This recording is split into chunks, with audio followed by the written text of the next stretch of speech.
we're doing something a little bit different. We're pulling our mast off because it's time to get the rigging done.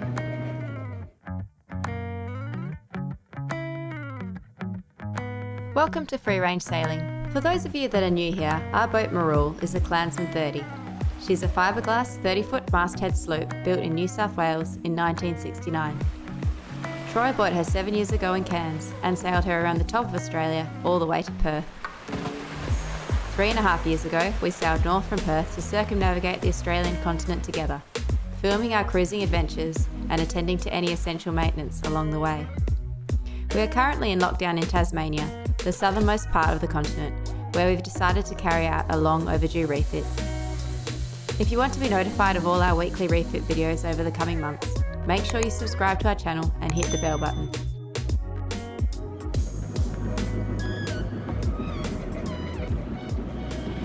If you're ever tying up your boat and there's not like a standard cleat with horns, look, we've just got this post here. It's time for the old tugboat hitch again. Wraps, so the friction wraps, three will control the boat, definitely in these conditions. Under, over the top.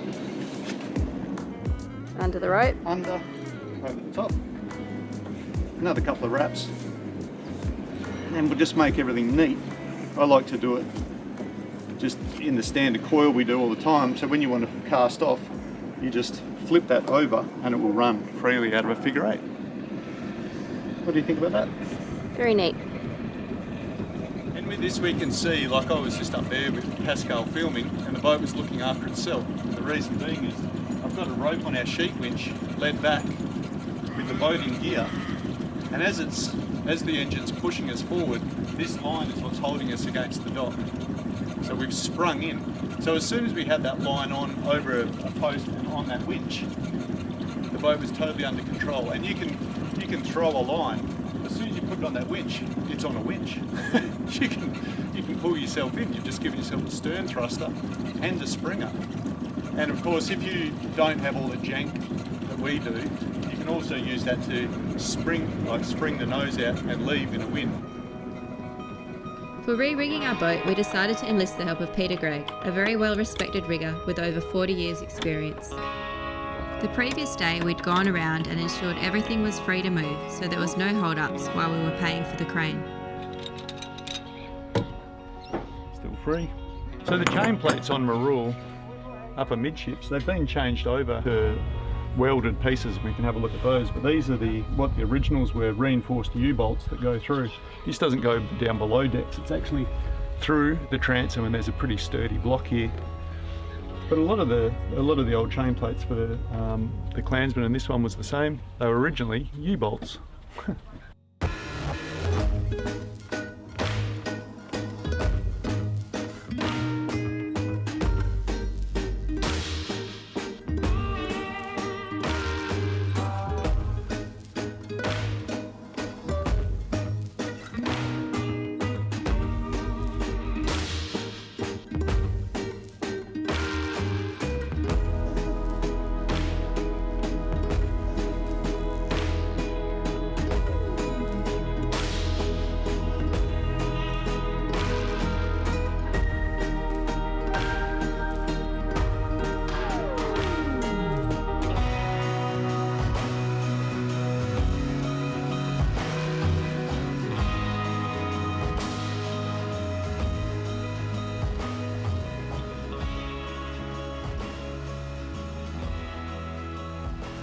To get Mirrool's stern out and away from the dock, I used a rope at the bow and this fender. I meant to get the fender in between the dock and the boat, but I wasn't quite quick enough. Put the fender forward, just beyond the anchor. It's working. Gently does it, eh? Yeah. Okay, I'll have that black rope off, thank you. Should be able to slip it up and over that post.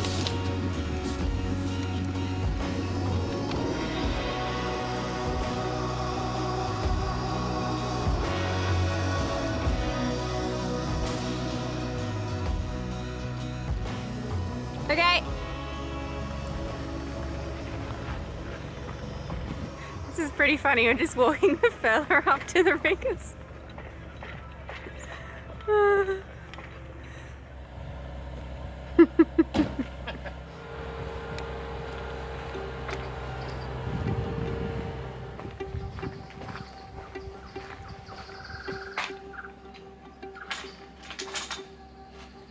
Could you imagine if we were doing this in like northern New South Wales or Queensland or Darwin? How insane this would be for sandflies. Sandflies.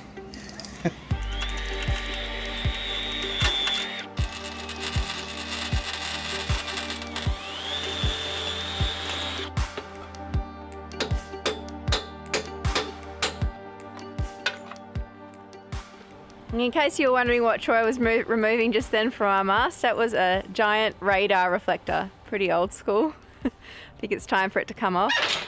The main reason why we're pulling it off is because we're going to put an inner fore-stay in, and that was going to be in the way of the rigging. But also there's a lot nicer, smaller profile ones available now, so we'll put something that's a little bit less obtrusive and nicer on the eye, as well as more functional. Troy's not sure whether the new ones are any more high-tech, but they've definitely got a much smaller profile than that. So as Pascale said, we removed the radar reflector because it sort of takes up this space. Here I've just marked the top of the eye, of the head of the sail, when we've got our second reef in. So about here, let's see, forces want to transfer up into the sail. So about here is going to be a sheave block and an attachment point for an inner forestay. And of course it'll be removable because down on the deck there'll be a 4-to-1 or some other system of securing it. When we reef our sail down to the second reef, then we should be able to put a stay sail on too if conditions keep blowing, furl our head sail away and have a much better sail plan and actually go to windward a lot better, hopefully. A new run of another halyard has to come up here, sheave block, attachment point for the stay. So a few modifications have to be made. We're changing this mast around just a little bit. As well as the radar reflector, Troy also removed the 20-odd aluminium mast steps that were riveted to the mast.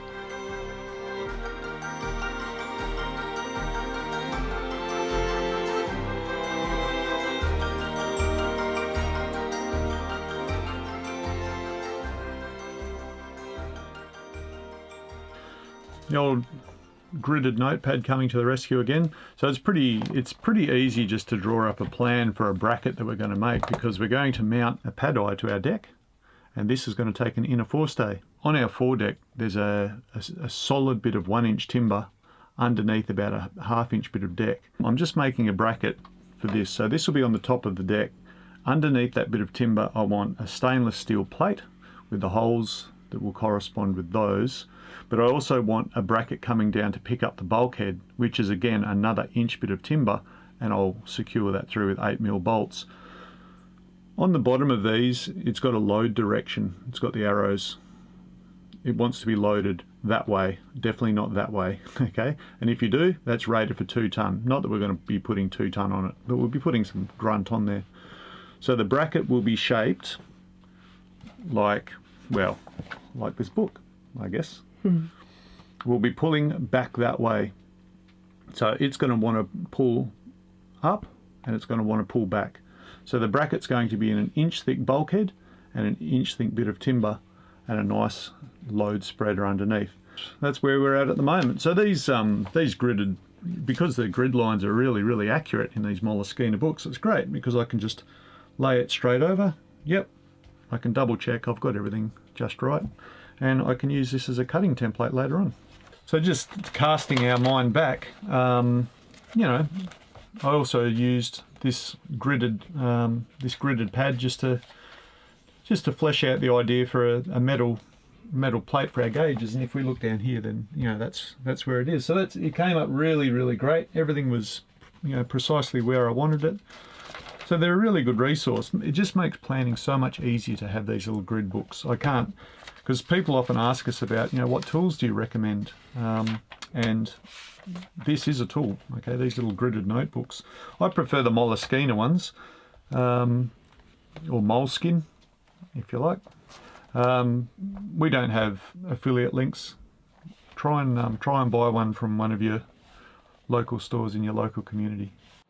Okay, it's Saturday and we've come to have a look at our new rigging. Mm-hmm. So this is our old rigging, Pascale. Pretty heavy for only like a 1/5 of it or an 1/8 of it. Yeah, so this is a cap shroud and one of the lowers. Yeah. So that's just 2. And this is almost our entire rigging. In fact, it's only missing a couple. This is everything. And whee! Stop, don't you drop those things. It's pretty light. Pretty light. So we've gone for Dyneema rigging. Now, I didn't do any of this myself.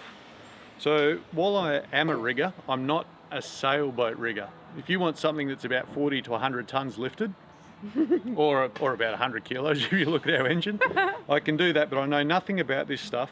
But we were lucky enough, well, Pascale, you met Peter, yep. Peter. In the laundry. In the laundry, which you do. So he's got experience with putting Dyneema on over 250 boats, I think it is. So we just, we've been doing the work on the mast ourselves to redo that and bring it up to spec. But we handed over the job of doing this Dyneema to him because we want to probably cross the Great Australian Bight, and I don't want to discover what I didn't know halfway across. There is a lot of information on doing your own Dyneema rigging and everything like that, but we're in the midst of a refit and we don't have a lot of time. So I couldn't get myself up to speed. One of the things I do know as a rigger is the dangers of all the stuff you don't know. And the nature of what you don't know is such that you don't know what you don't know. So yeah, we handed off the job to Peter and he's done like a really great job. So what we'll do is we'll go and have a bit of a look because he's still got to taper just a couple more and do a few more splices, and we'll get his take on things in between listening to a 9-inch grinder kicking off because we're in the shipyard. So forgive us for the sound. Apologies for the sound, yeah. What we did discover also is just how light this is, and we discovered how light the mast is. And I was often thinking that if we actually got dismasted, it's not something nice to think about, but the actual weight that we'd be dealing with to recover the mast and the rigging is nothing compared to if it was all stainless. Like, it's basically another person in the water that you're dealing with, whereas this is, it weighs nothing.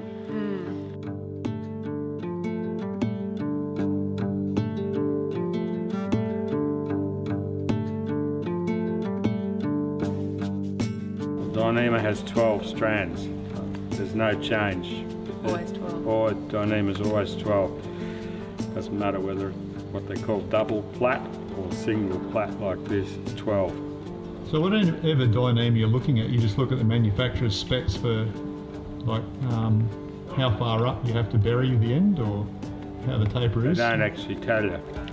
You'll find that there's people who have produced stuff on the internet and YouTube and things like that who just say, this is how long it's got to be. It's just fatal what they're doing. They're offering that advice to people in the outside world who go ahead and make it because they go, oh, that'll be all right. We know that this stuff will support 3 tonne. And you think, but when it's actually used in application, if they haven't got that splicing down to exactly how it should be, the criteria on every splice is done exactly the same way. Peter has been rigging with Dyneema since the year 2000. Most of that has been on sailing yachts, but he was also contracted to do communication aerials in Papua New Guinea. He was really enthusiastic about the advantages of Dyneema, particularly its lightweight and longevity, as well as how easy it is to work with compared to wire rigging. If you're interested, we've provided in the description of this video a link to a brief Q&A that Pete did with Richard Pacific. He was just telling us that in the last 20 years since Dyneema rigging's sort of been around and started being used on yachts, there's been no failure from Dyneema rigging that's been done professionally. Yeah. So, and that was pretty fast. For tensioning this rigging, we're going, well actually I was going to say we're not going with the traditional method of turnbuckles, we're actually harking back even further to tradition, but just with a modern flavour. So we've got these frictionless rings, and it's sort of like a variation on the old dead eyes. We're going to do away with turnbuckles and we're going to go to slip rings, and we're just using, well, mechanical advantage as a purchase. That's your lashing and that's your bottom end. Yep, so we'll use these to lash. Where's the old thing? So this thing here replaces that. Yeah, like that. And lacing the go between here. Pete's also an enthusiastic advocate of frictionless rings, soft blocks and soft shackles. His main hobby seemed to be eliminating all metal from our yacht's rigging. There were other masts in the yard, and Pete was showing us some of his custom work using modified frictionless rings. Illustrates why we've just sought out the services of a professional sailing rigger. Some things just aren't obvious to you, and that's, so we were just talking about these friction rings, and I was just saying if you're terminating some Dyneema, can you just use stainless thimbles, the teardrop stainless thimbles? And something I hadn't really considered is wear. All right, so on a thimble, because of the shape of it, it's always going to wear in the same spot. With a friction ring, if you ever do start to see some wear, give it a spin. And it's got a completely new wear point. Even to the point of where the rope is going around there. It's always the same on a teardrop, but on a circle, slack it off, shift it, and you're good to go for another however long. I don't know how long these things last. They seem like they're going to last. These are aircraft grade aluminium and titanium mix, heavily anodized. I don't know, these things will be around when the whole place crashes into the sun, I dare say. Like we've only done a circle, that's all they were doing 1,000 years ago, was big oak rings with rope. Yep. We haven't done anything, we're not fantastic, we're just... Same principles, just modern materials. Yeah, that's right. I got 2 boats, the first 2 I did 15 years ago that have circumnavigated the world. One of them twice they've circumnavigated. One of them been up over the Northwest Passage and been flogged 100,000 miles of its life, and it's come back and we've pulled it apart and the Dyneema looks like that. I can show you 1-year-old brand new stainless steel rigging that's failed. This isn't our rigging, but it's similar. So we had a tang up on the mast as a big, heavy stainless cheek plates with a bolt going through the mast itself. And of course, the tension down it's always trying to pull the bolt down and elongate that hole. It doesn't necessarily happen, but that's what's trying to happen. Those forces are like that. So we're replacing that with this. There's a huge difference in weight.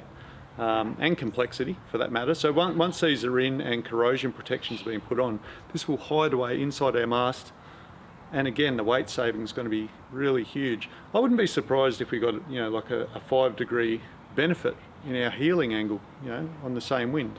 So we'll see how we go. So we've got rid of the tangs up our mast, and we'll be putting those in, and we can see how they work. When I started, I was using this hole saw, but once I changed to the step drill, which we discussed in last week's episode, we got much better results and a lot faster.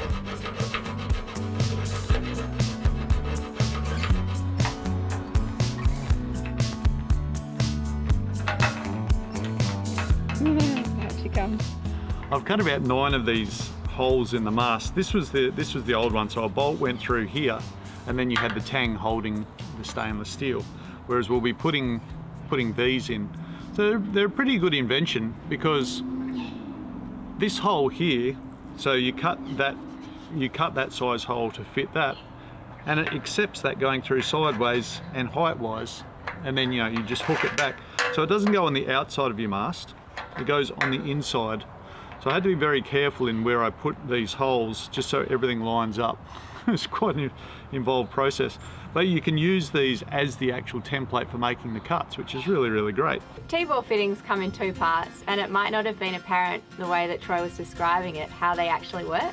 This slots into the mast, which you've seen him install, and then this goes in like this on an angle, if I can get it, and then pulls down like this.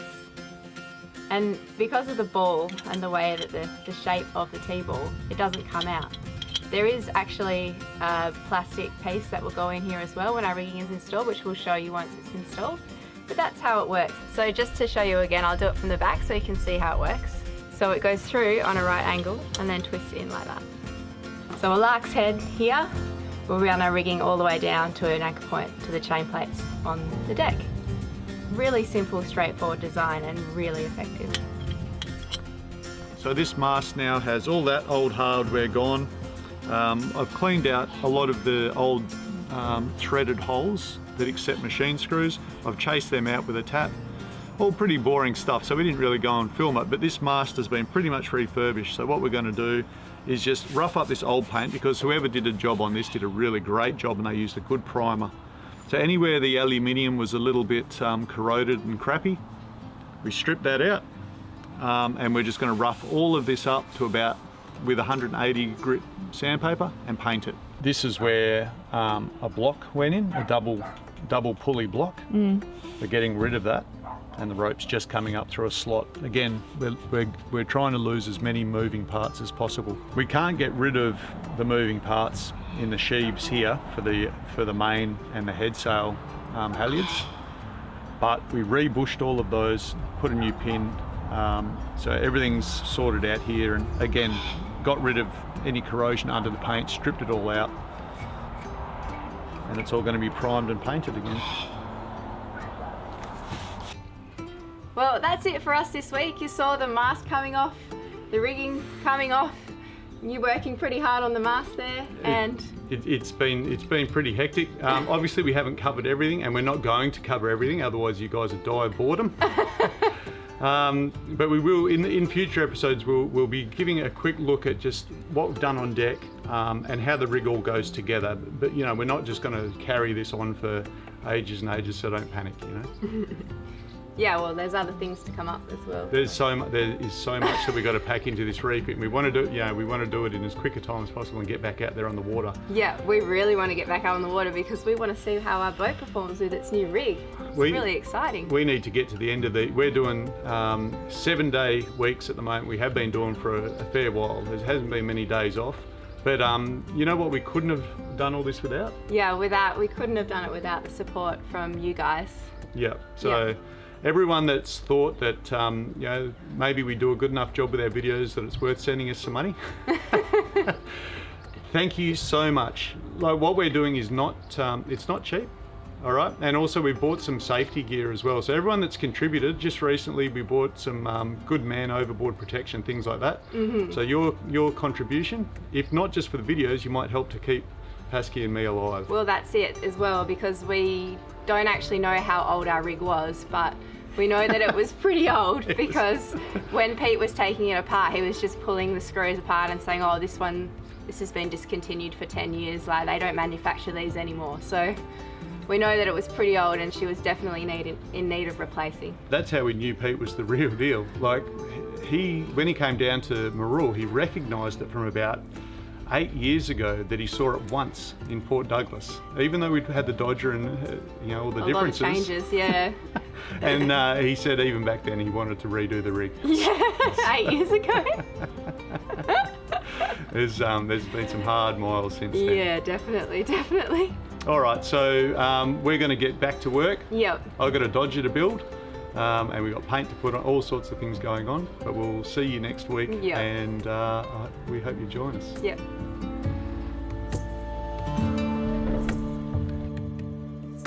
If you enjoyed this week's video, thanks for giving it a like. We look forward to seeing you next week. Bye for now.